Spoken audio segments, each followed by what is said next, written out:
তারা এত পর্যন্ত জানেন না তাদের অপরাধ কি।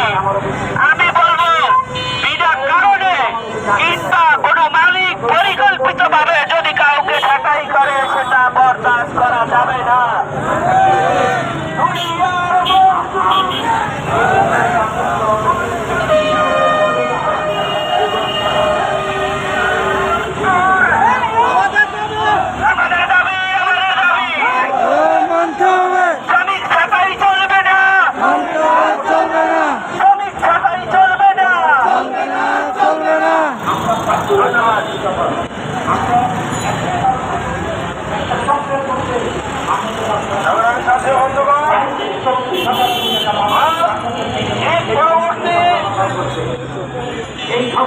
একটি সময়ে আমরা দুঃখ ভারাক্রান্ত হৃদয় নিয়ে জাতীয় দর্শন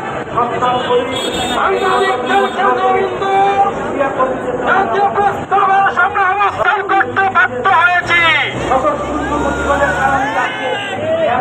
আপনারা জানেন আসলে দোষাইনে অবস্থিত